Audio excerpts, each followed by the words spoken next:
what do you think happened between 2017 and 2019 that kind of totally undermined Jeremy Corbyn's chances of winning?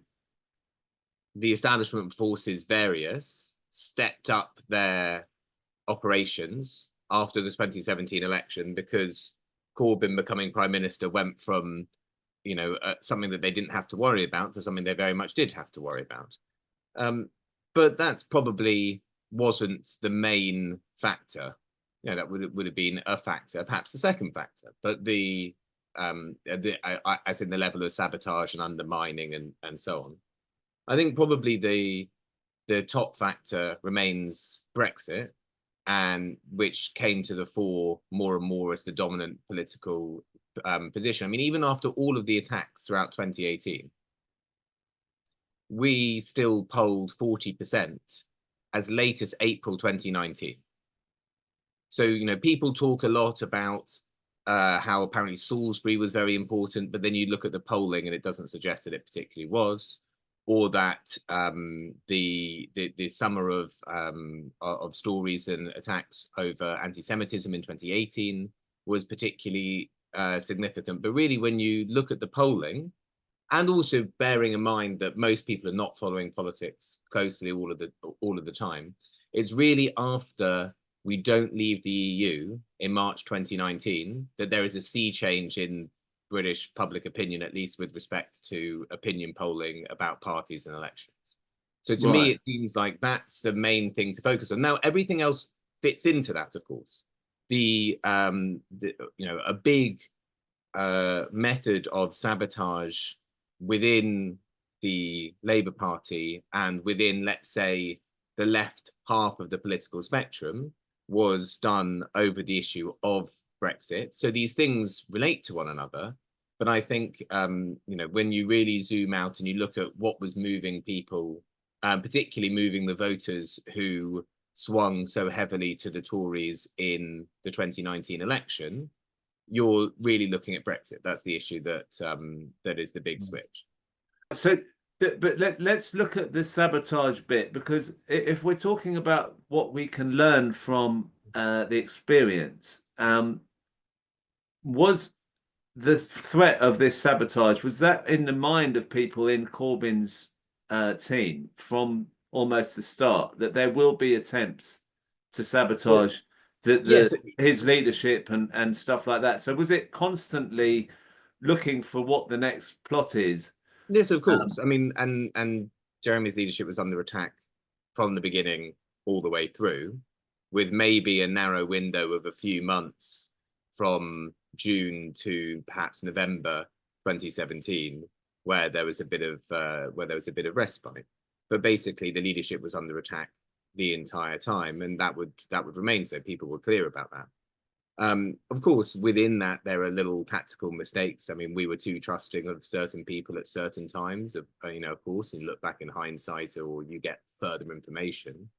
But the idea that we didn't realize, I mean, of course, Jeremy realized, everybody realized that we were under attack all the time because we were under attack all the time. I mean, endlessly, every day, under attack all the time in the media. And you were managing that rebuttal constantly. I mean, yeah. So I mean, the failure wasn't not realizing that was the issue. I mean, there's some contingent failures which may not come up again. I mean, for example, Brexit. I think that was that's a contingent thing because Brexit isn't going to happen again or in the same way. But clearly, that was a huge mistake to allow the slow drag towards a second referendum position and the second referendum position itself. But from a political point of view, you could see that we would lose the next election based on non-traditional Tory voting Leave voters who would vote Tory, and they were clustered in small and medium-sized towns in the Midlands and the North that were, broadly speaking, post-industrial or former mining towns. Like there's a clear set of these voter types, these voters of a particular type in particular seats, who the Vote Leave operation, Cummings and co, were targeting. They were very clear. These are the voters who can switch to the Tories, who can give the Tories a majority. And we with our Brexit position, basically knowingly did everything we could to piss them off.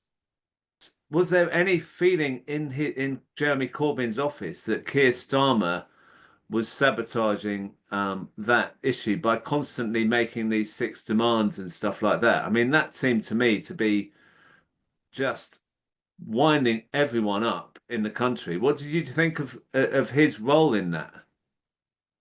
Well, overall, I would say he played a very negative role. The way in which he functioned mainly, I mean, firstly, he would try to push the line more and more towards a sort of basically Remain coded position. Or we would agree some lines and he wouldn't say the balancing line. So, for example, things to do with state aid, being able to nationalize industries, bring things into public ownership, and so on. He was never in favor of. But the reason why he's not in favor of it is because he in favor of having the powers to do those things, because he doesn't want to do those things, as we have learnt very clearly in the last 5 years of his leadership, or 4.5 years, whatever it's been. I mean, with Starmer, I mean, this is the point is he's now in the hot seat and he's doing these really disgraceful policies that appall so many of us. We have to, I mean, I have to ask you, did you not think this guy is dangerous? I mean, this guy is duplicitous. This bloke can't be trusted. Was there any of that going around when he was in there? I think there are two things, or that you can look at it at two levels, right? One level is, do we think this person is one of us, let's say, and is basically fully on board with our project? No one thought that ever, right? They might have thought he was more friendly. There was a whole category of people who didn't come from the left, who came into the shadow cabinet and played at different times better and sometimes worse roles, right? The whole team wasn't made up of socialists. There was a minority of socialists at all times, and then it was added on with people who would do the job. So Keir Starmer was never part of the core team of right. people, and it wasn't trusted in that way, and so on. So on that level, there's that. Then I thought he didn't really believe very much, but I thought he sort of lent in a kind of liberal left direction, which he doesn't, clearly. I mean, based on the last 4.5 years. And while I didn't think that he was, necessarily completely straightforward, the level of complete shamefaced, brass-necked lying that has happened over the last 4.5 years is quite extreme. But I do remember, for example, when the 10 pledges, he came out with the 10 pledges in the leadership campaign, did spend a lot of time telling people this isn't real. And you can see where he's given himself wiggle room in how they've been, how they've been formulated. They've been formulated in a non-straightforward way. And then, of course, he's gone and ditched all of them, and then ditched new commitments he's made later on.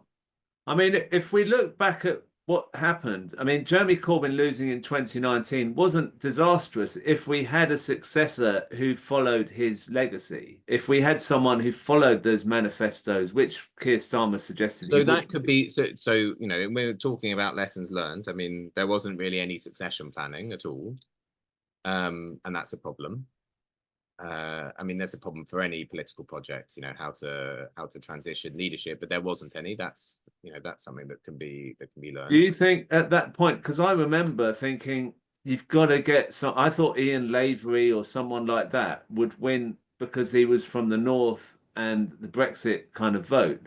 And then he dropped but you've got to remember it's within the Labour Party membership. I mean, Keir Starmer was right that basically someone who lent Remain towards the Labour Party membership and lent in the direction of Corbyn would be the person who would win. I mean, he did bring together the things that Labour members wanted.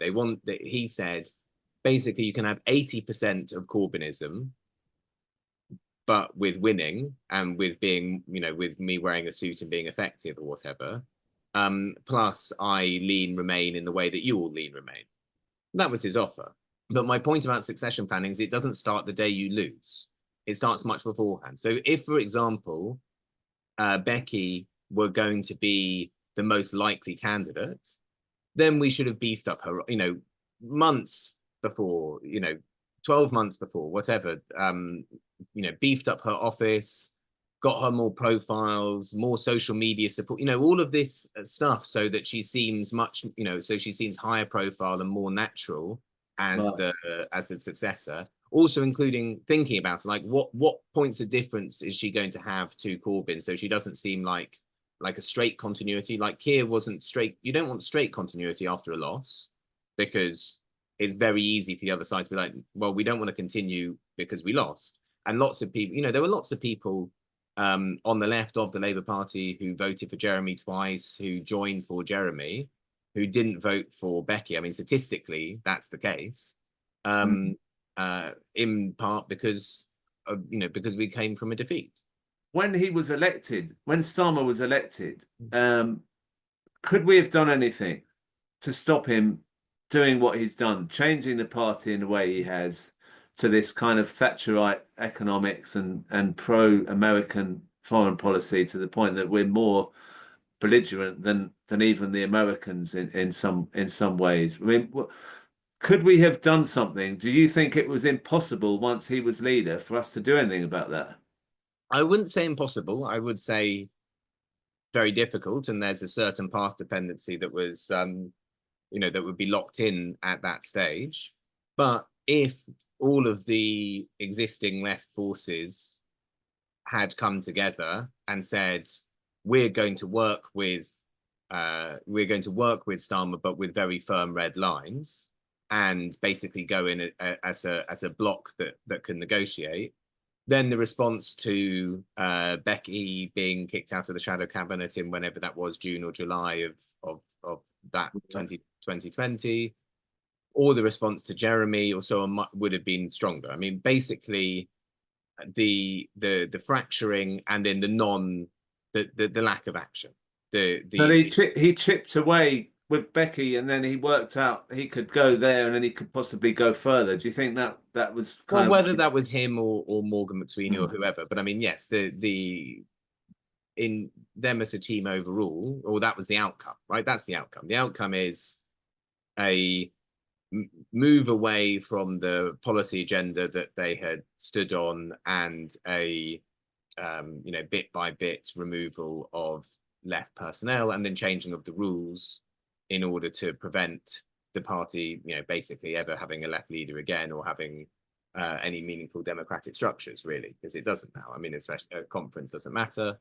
It's gone. No, yeah, I can see. So in a way, it's got so far away from us because nothing happened on the way towards where we are. Yeah, I mean, basically, the stand and fight moments have to come in 2020 and 2021, but they also have to be, I think, and this is a difficult position to do, they have to be, we are with you, like, we are part of your coalition, we are with you, but we are going to fight our corner, and we're going to negotiate for bits of it. Now, that may not have worked, but if it had worked, and it would have, it stood more of a chance of working than what we did do, which was basically nothing, would have stood a chance to have, some more left seat at the table. Can you tell us what your thoughts are? I mean, James Schneider gave his sort of views on what went wrong and what we've learned. What did you make of what he said? Well, I don't think James has learned very much at all. Frankly, James was part of the problem. In my opinion, what we should have done when Jeremy was the leader was to have remained an insurgent party.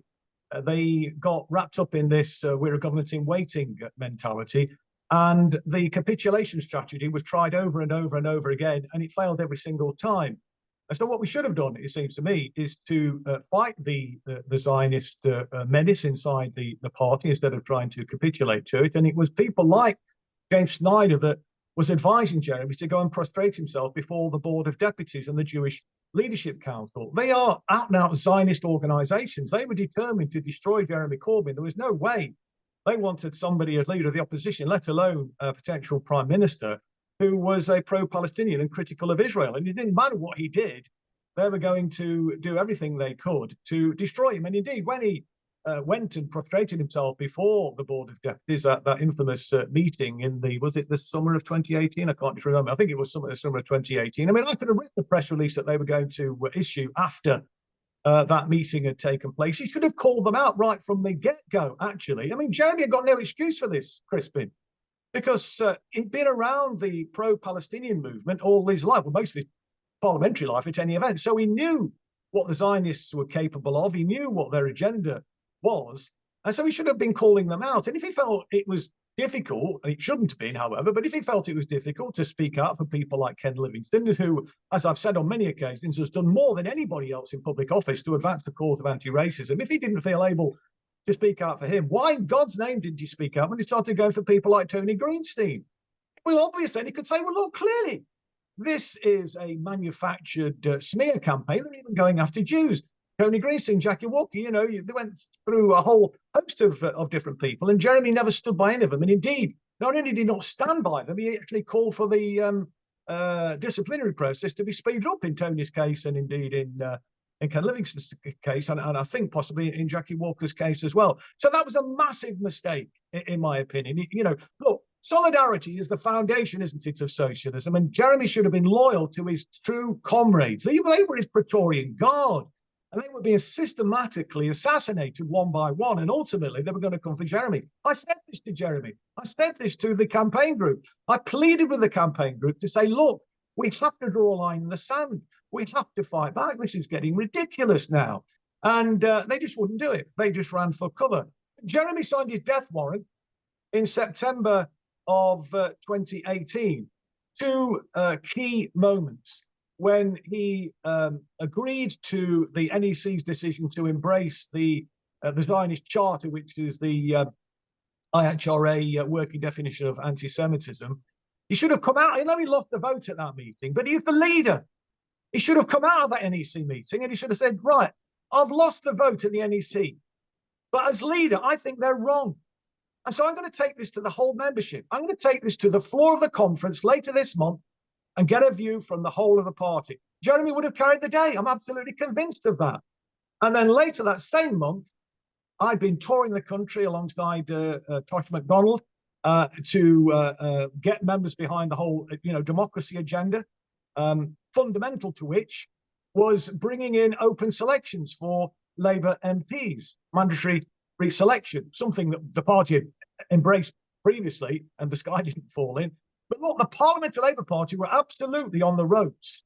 They knew that if that particular aspect of the democracy reform went through, they knew that their days were numbered. They knew that, well, some of them anyway, knew that they would lose their position. They would be voted out by the members. And the rest would have had to, respect the will of the membership. They would have to, keep their noses clean in that sense. And not just the will of the membership, Crispin, the vast majority of the country actually supported the individual policy agenda of Jeremy Corbyn, which, we know that from various polling that took place at the time. But what Jeremy did was to ask Len McCluskey to vote against that particular democracy reform, to vote against open selections. I mean, Len has subsequently apologised for that in his book, and he's apologised in his book, not to me personally, because he tore my head off at a conference. I'd written an op-ed for the Morning Star to say that, democracy will not be crushed by a bureaucratic machine. In the end, it was crushed by a bureaucratic machine, but we had to keep fighting. And I called out the Unite delegation, and Len McCluskey in particular, for voting against their own policy. In 2016, in the Unite conference, they voted overwhelmingly for open selections, for mandatory reselection, and they voted against it. And when Len was bawling me out in the exhibition area at the conference that year, over the op-ed that I'd written for the Morning Star, and I said to him that, you'd voted against your own policy, Len, and he said, well, it's also our policy to support the leader. And I said, well, I support the leader. What you on about? And he said, well, with effing friends like you, we don't need effing enemies. But he said that he'd done that because he'd been asked to do so by the leader, by Jeremy. So that killed the whole project. Adopting the IHRA was then used to attack even more of his Praetorian Guard. And to vote against the open selection, that democratization of the party, gave legs to the Parliamentary Labour Party. It gave them strength, and they just made every single wrong turn they were making. And it's people like James. Can I just come in because we've got lots more people to come. I just want to know if you think that James's analysis was flawed in that there's not enough looking into this. It's kind of like a bit superficial. Completely superficial. I mean, yes, of course, Brexit was a key factor, but Jeremy's political capital have been absolutely destroyed by the anti-Semitism agenda. As I've said, all of his comrades were being thrown under the bus one by one. I mean, Jeremy should have shown some strength. I mean, for example, when Ian Austin intervened when Jeremy was speaking in the House on that occasion, he should have withdrawn the whip from him, but he didn't do that. He didn't withdraw the whip from Margaret Hodge either, or any of these saboteurs, these Zionist saboteurs. Well, that's a big failing, in my opinion, Crispin. We needed to remain an insurgent party. We needed to, support our comrades, take on the Zionist lobby, and I think we would have had a real chance then of winning the election. But by continually capitulating, a lot of people looked at Jeremy, ordinary members of the public who weren't following this closely. They just saw that he was weak, a weak leader. Wasn't prepared to, stand by his comrades and so on, and seemed to get, blown with the wind. We had so much political capital. I remember saying to Jeremy, the best result we could have achieved was what we got in 2017, the hung parliament. As a lesson, the wind was behind Jeremy then, but he didn't seize the moment. So as a lesson to learn from it, I don't think it's particularly useful to point fingers particularly, but as a lesson to learn, we could say that we've got to be on the lookout for saboteurs. We've got to stop people trying to divide us. We've got to stick together, effectively, is what you're saying. The solidarity is absolutely the key, Crispin, for sure. No doubt about that. But look, the Labour Party's finished. Anybody who thinks that the Labour Party is the way back to the Labour Party, they're whistling in the wind. We need to build a new alternative. I mean, as you know, I've joined the Workers' Party, whether people want to join that, whatever, but we need to collaborate, we need to work together. I hope people will consider joining the Workers' Party and help us build something. I mean, it's demonstrated that it can, it garnered 210,000 votes at the last election. Didn't get anybody over the line, but nearly did. We won the by-election with George in Rochdale. But what other vehicle have we got at the moment? I mean, wasting time, trying to fight inside the Labour Party. Do you agree that with my premise that we just haven't really discussed it? There's a lot of it's kind of left unspoken. I mean, the analysis from Jeremy Corbyn's team is lacking. There's no book written about why it went wrong, particularly. I wrote a book about why it went wrong, Crispin, but yeah, they do. From within. Absolutely. Well, they do need to acknowledge that. I absolutely agree, but none of them are. I mean, maybe because, I don't know, they feel guilty, because they made so many catastrophic errors, or I don't know. I mean, or were they fifth columnists? I don't know, but I mean, it certainly was a complete fiasco at the end of the day. I mean, the leadership just wasn't there. You can't abandon people like Ken Livingstone and Mark Wadsworth and Jackie Walker, Tony Grease, all these people that have given their life to the movement. Dare I say myself, there's so many other grassroots activists. It's absolutely shameful, the lack of solidarity. I mean, the fact we've now got this situation in Palestine and Lebanon and Syria, and then we've got our governments defending all that, Israel's genocide. Well, exactly. I mean, that's where we've ended up because of what happened. That's the cost of it. Absolutely. I mean, I think if we thank you. I'm sorry, I've got to move on. Thank you so much. Okay, no worries, mate. Cheers. No, I could have listened to Chris for longer, but I've got other people that I'd like to hear their views on this. Simon Maginn, who's been doing great work on social media with It Was a Scam campaign. Obviously, the anti-Semitism smears were something that Chris has mentioned. What would you say were the failings or the lessons learned from that period, Simon? I think the overwhelming lesson that we all have to learn as a society is that that our institutions, all of them, all of our institutions, political, media, diplomatic, established church, all other formal state institutions are Zionist institutions. I think we have to start to accept that we have kind of been occupied.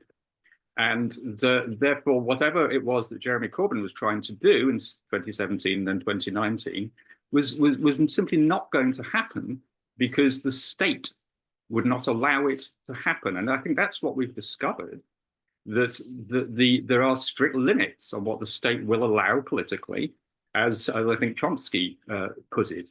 You're allowed to dispute and debate within very, very narrow limits, but anything outside of those limits, outside of the Overton window, simply isn't going to be discussed. It's going to be silenced. The means of silencing was the anti-Semitism crisis, and it was extraordinarily effective because they had people who could do this fraud all over our system, in our politics, in our media, in our established church, in our diplomacy, in our faith and community leaders, all over what we call the UK state. The anti-Semitism crisis was simply cried up as a way of delegitimizing the left permanently, completely, driving them from the political stage. I don't know what any individual could have done. I don't know what Corbyn could have done faced with that extraordinary avalanche, that tsunami of hate and of lying and of smearing in all media at all times, in Parliament. I remember Theresa May saying it in Parliament, oh, anti-Semitism in the Labour Party. It was the official state doctrine.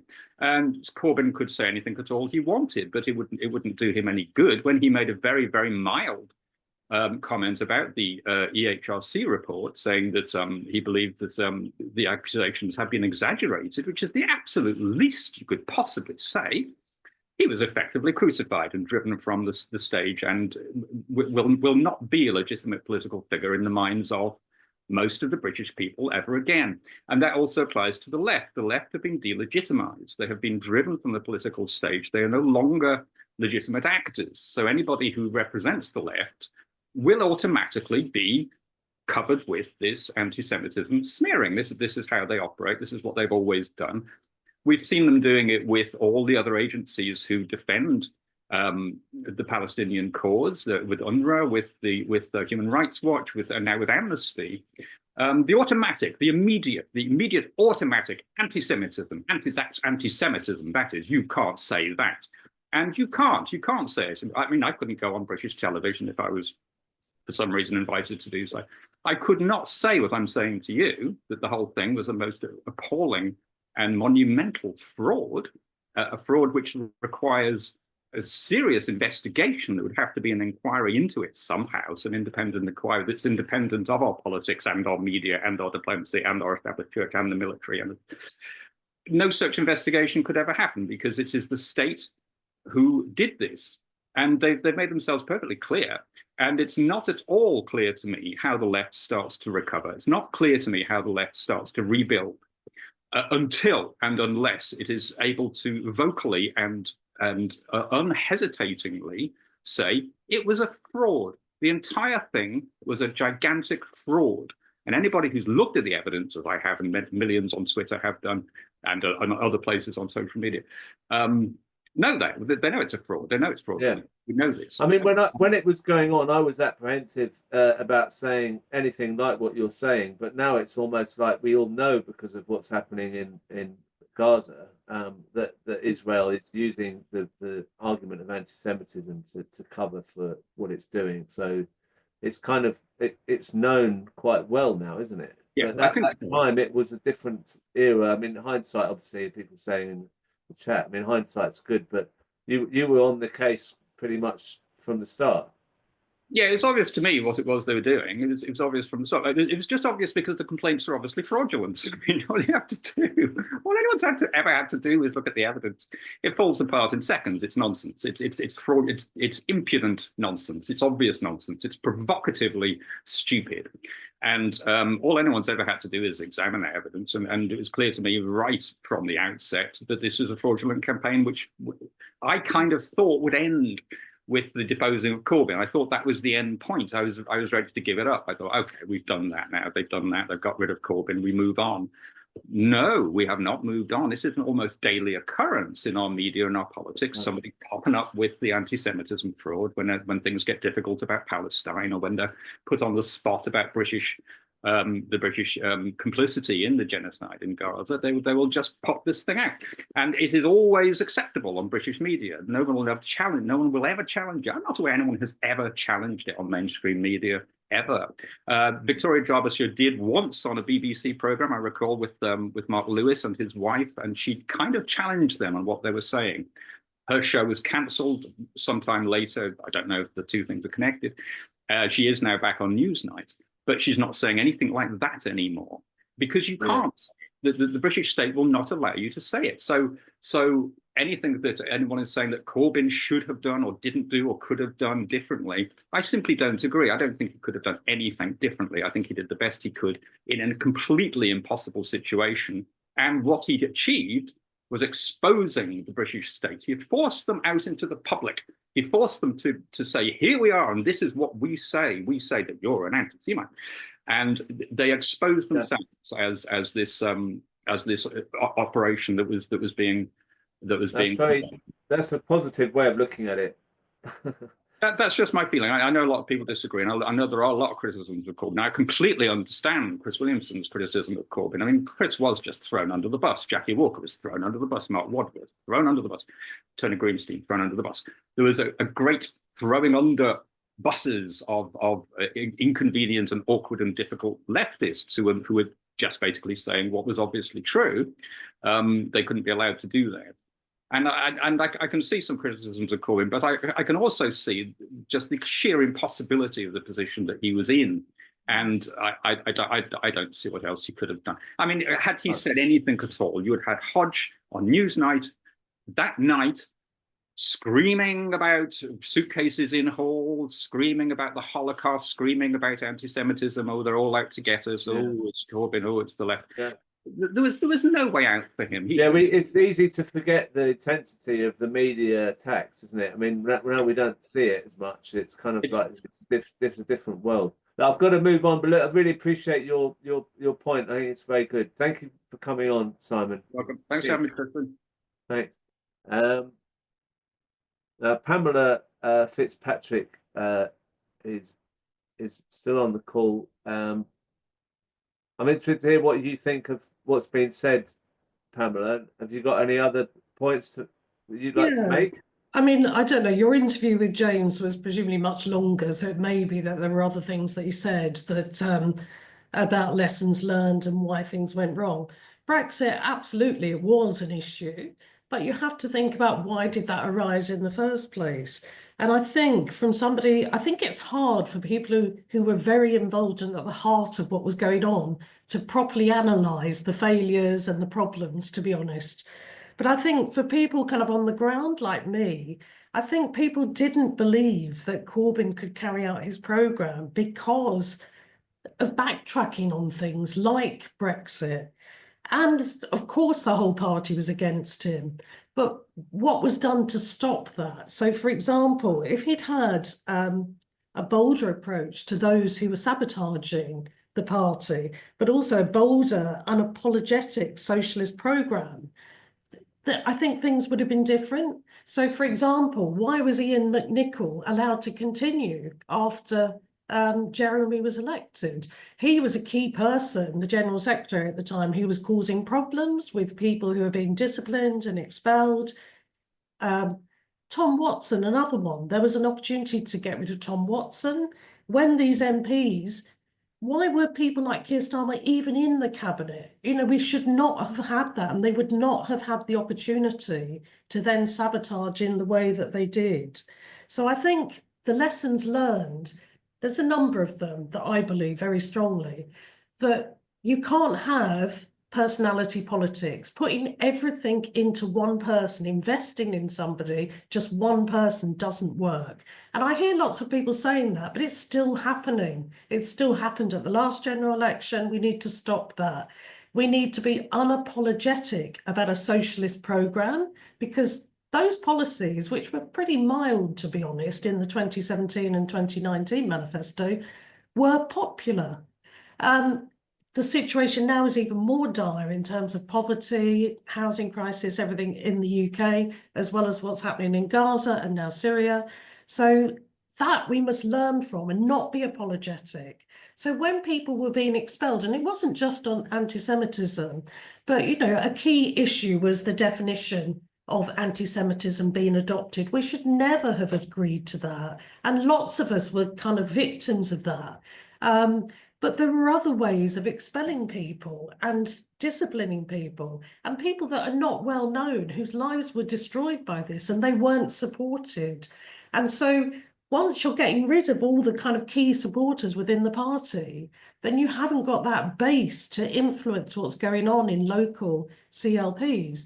But also the Labour Party had moved so far. I know nobody thinks it was ever really a socialist party, but it had become, under Blair, I guess, and on from there, the lack of democracy is what we've got. Now, people who say we didn't know what Starmer was like, we knew he wasn't on the left, but we thought he was a bit of a centrist. You just had to look at his record as DPP and onwards. And I know that many of my friends, colleagues, voted for Starmer. And at the time, I was saying, you cannot vote for this man. And now they're saying you were right. Nobody thought that, or some people did. So if you're going to have a socialist party, it can't be full of people who don't agree with your ideas. We've got to have a democratic party that is grassroots and not based on any one personality. Yeah. And that's what I mean, I've did been you think it working was on, as you interesting know. about sort of only a third of people would join a party if Jeremy, that they'd only join a party if Jeremy was a member. Yeah. So 2/3 were saying that wasn't the criterion that would make them join a party. So people have moved on a bit from Jeremy, you would have I thought. think so. Jeremy played a huge role, but as I've always said, it wasn't Jeremy that created the movement. Anybody who remembers back in 2015, the movement was there, and that's why Jeremy became the leader, because we pushed him into the leadership. If there wasn't that movement in the first place, and he was a reluctant leader, and he's done amazing things, and we shouldn't be criticizing, but we need to analyze what happened to move forward and not make the same mistakes. So, the movement has grown, I believe. It's not gone away. There are people who are so angry. We have thousands of people out marching, every month for Palestine. In Harrow, we've got grassroots kind of activity, and that's kind of all around the UK, really. And I've been seeing that, with the work I've been doing over the last year. So people are ready for something new. And I think absolutely we have to give credit and respect to Jeremy. He played a vital role in that period. And no doubt he will be involved in anything that goes forward. But we can't be looking to Jeremy to lead a party. That is not going to happen. So people need to move on from that. Respect what he's done. He will always be a figure in the left and what happens and the movement. But we have to move on, because we don't have the luxury of waiting for the next election to reform to be in government. And that's what we're heading for, or at least the second party. And we've seen what Starmer has done. It's not just about Palestine, it's what's happening here. People are in poverty, the housing crisis, which they're about to make much worse because they're handing over house building to private developers to bring in yet more unaffordable power blocks. It's a terrible situation, and we have to work on something. So what I would say is just please, people, think about what we need. There were lots of groups formed after the election. The left did come together, but the reason they failed is that it was all top down, and it can't happen like that. It has to be from the bottom up. So that's the lesson learned, really. Tina Werkmann, I think is that Tina? It is Tina. Hello. Oh, Tina, how are you doing? Yeah, a bit of a cough, but we're powering through, aren't we? Well, at least you've got power. I mean, at least you've not had a storm. So what's your take on you've heard a lot of people saying what they thought about the lessons from that whole era. What do you think? Well, I mean, I was chair of Labour Against the Witch Hunt, so I've seen lots of the things that comrades have mentioned, you know, with the anti-Semitism smear campaign. And I'd say the main thing is there was a civil war going on, a real war inside the Labour Party. And Corbyn and his advisors, including James Schneider, who was pretty poor in your interview, I have to say, and who, by the way, is married to Starmer's press secretary. Not saying that, you know, explains everything, but it certainly gives a bit of an insight. They didn't fight the civil war. They tried to roll over and try to win over the right till the bitter end. One of the last actions of Corbyn was to try and get Tom Watson a seat in the House of Lords. Ridiculous. So the anti-Semitism, I don't want to repeat what people have said. I also think Simon is a bit wrong to say we're occupied by Zionism. I think that's a bit dodgy. You know, there are global strategic reasons why the US and the UK and Germany support Israel. It's the only democracy in the unstable Middle East. You don't have to believe there's some kind of, you know, some Zionist puppet master going on. I think that's very dodgy. Brexit mattered too, I agree, not for these tactical reasons that James was going on about, this and that. But Corbyn lacked a strategy, a vision for a positive internationalism. He totally bought into that binary choice between little butcher, you know, Britain, and big butcher, the EU. There's a vision of a united workers' Europe, for example, going back in our history, working class history for many decades, and didn't touch on that at all. So he was bound to lose that. He had no positive vision. But you know, we shouldn't. He is a left Labourite. We shouldn't support. You know, we shouldn't be disappointed that he didn't act like a principled revolutionary. He isn't. We have to remember he was elected by accident. There was no mass movement behind him, and I think that's the crucial problem. He was pretty much alone. You know, the entire media against him, the PLP, the Parliamentary Labour Party against him, the Sabotage, the army threatening mutiny, a very limited scope to act. What he could have done, and I don't think we've touched on this this morning, is building a mass movement, using the opportunity of the position he was in to actually build that real working class organization, which we really desperately need. So momentum, you know, James Schneider was part of messing up momentum. They all supported the coup against democratic structures in momentum. Most importantly, though, I think as leader of the Labour Party, Corbyn could have played a real role democratizing the Labour Party from top to bottom, you know, giving members a real voice, changing it entirely, inviting the left in, all the left, entire left, instead of throwing people to the wolves one by one. He could have seriously helped with that to democratize the unions as well. Remember, we were told by many of our friends on the Labour left that we'll just have to wait for a right-wing Labour government because it will disappoint the unions. The unions will split with the Labour Party, and then we can form a real Labour Party, Labour Party Mark II. It doesn't look like it. That's one of the few things Starmer's actually gotten right from his point of view. He's bought them off. They're absolutely quiet. They're nowhere. He's giving them crumbs from the capitalist table and keeping them to shut up. They're very much, the unions are like the Labour Party, an arena of the class struggle. We have to engage with them, but neither of them can deliver socialism. I think there was quite a lot of illusion that Corbyn will bring us close to socialism of some sort. You know, no, we have to do it ourselves. A program like For the Many will not do it. It was quite tame, actually. We have to do it ourselves. We have to wait. We don't have to wait for him to join something. We don't have to wait for the unions to split, really. We have to bring them on board if we can build an alternative that's attractive. We also don't need a collective of independents. I've seen this in the chat, you know, oh, brilliant, if all these independents get elected. They are by definition a very disparate bunch of individuals with their own agenda. How is that going to get us closer to socialism if, you know, we're saying we are socialists, I presume?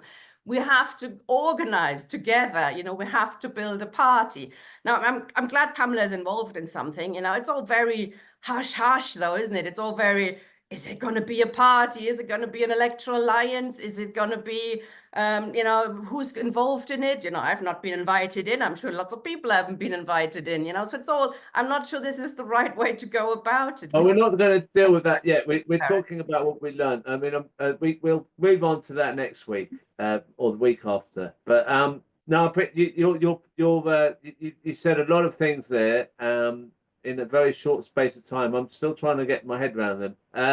I think you. I mean, I feel frustrated. I felt frustrated by the lack of movement on building a mass membership party. If we had 1 million members, then I think it would have terrified the establishment, and we could have probably countered any media lies, because we'd have had people on the ground to say this is bullshit all the time. Well, they didn't do that after 2017. They kind of just stopped and thought that he could wear a tie and just win that way. I thought it was a bit subdued after 2017. Where's our media? Where's the Labour media? You know, you're doing the biggest thing, and Novora is not on our side. You know, where Corbyn could have set up an outlet, you know, a newspaper, a TV channel, etc. You know, he could have done things even with the whole establishment against him and the PLP again. He did nothing of the sort. But we have to learn some lessons from it, and James has clearly learned absolutely nothing, and he's not going to be part of anything that challenged that.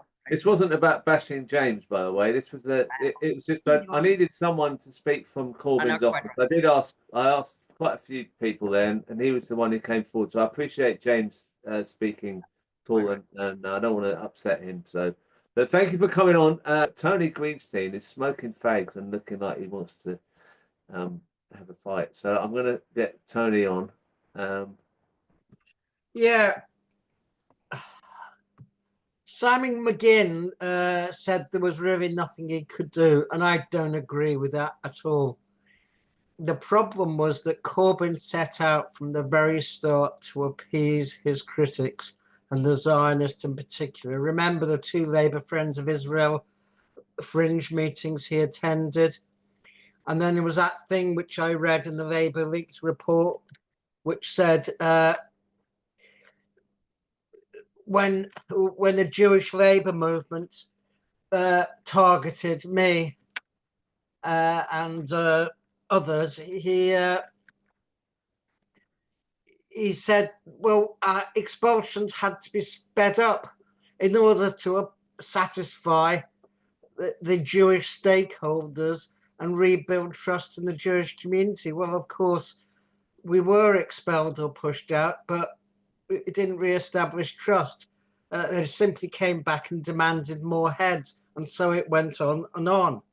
I mean, I said very early in the witch hunt that we were only collateral damage. The real target was Corbyn, but he never ever once stopped to think about the nature of what was being alleged against him. And he was involved in the Palestine Solidarity movement for 30 years.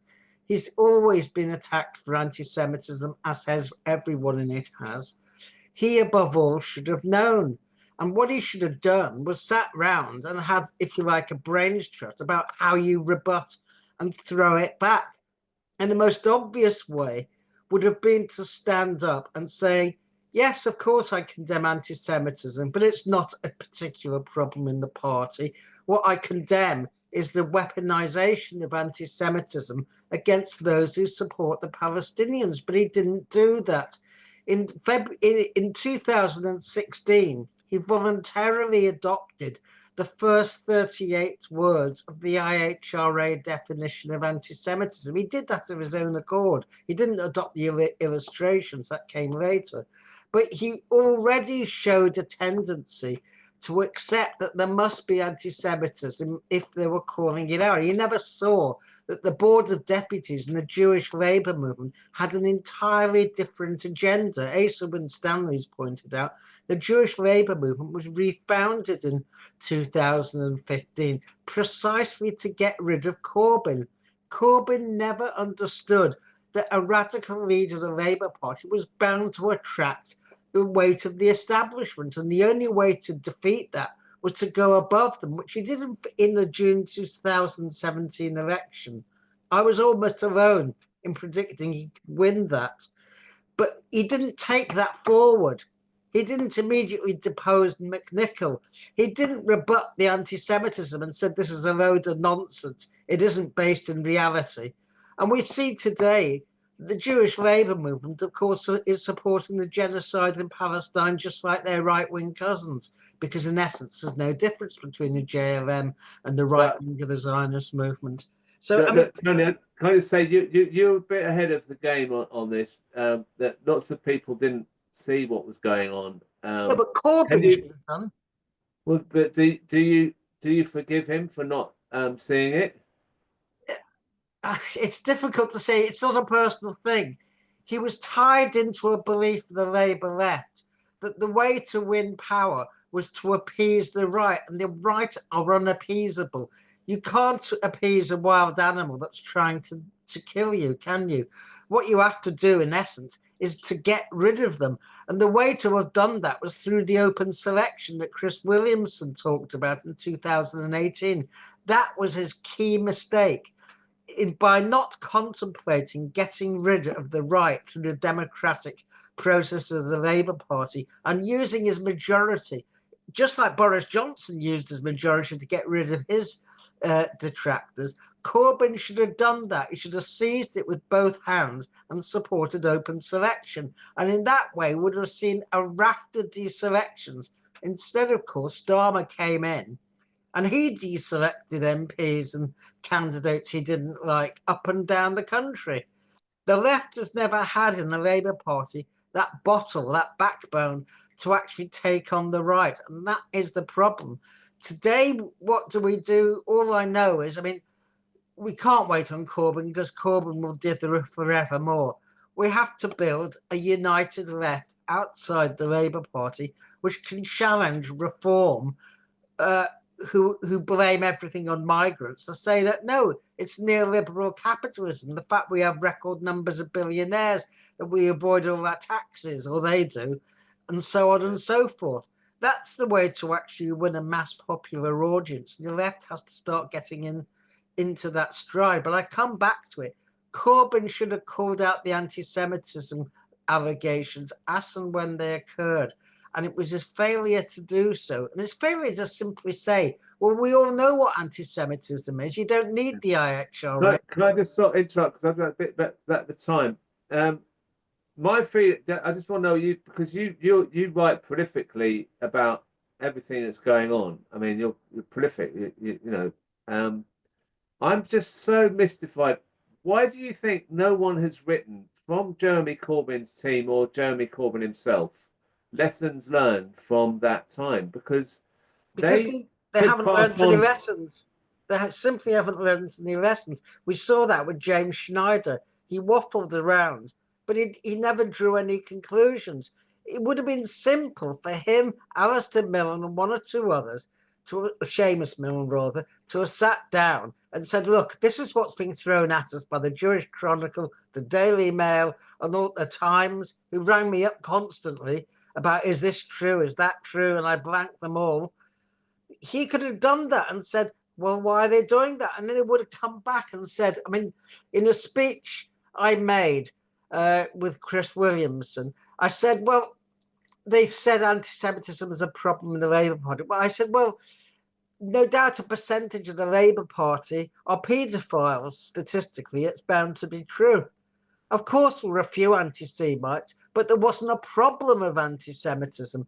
And also to have said quite clearly, anti-Semitism is hostility or hatred or whatever, or prejudice against Jews as Jews. It has nothing whatsoever to do with the Israeli state. Israel is not a person. If you hate the state, so what? It's no different in that sense from any other state. They failed to make those simple arguments, and they allowed the Zionists to crawl all over them with bogus allegations. We'll talk about this again because we need to. I don't think we've got any. We're just sort of scratching at the surface of this, really, because no one's really discussing what we learned, what went wrong, what we can learn from it, and where we go from now, where we go from here. John, what would you like to say to round it off in with a flourish? Well, let's make one thing clear. I've been looking at the comments as they come up. criticism of Corbyn's weakness and what he didn't do in taking on the right is not attacking the man.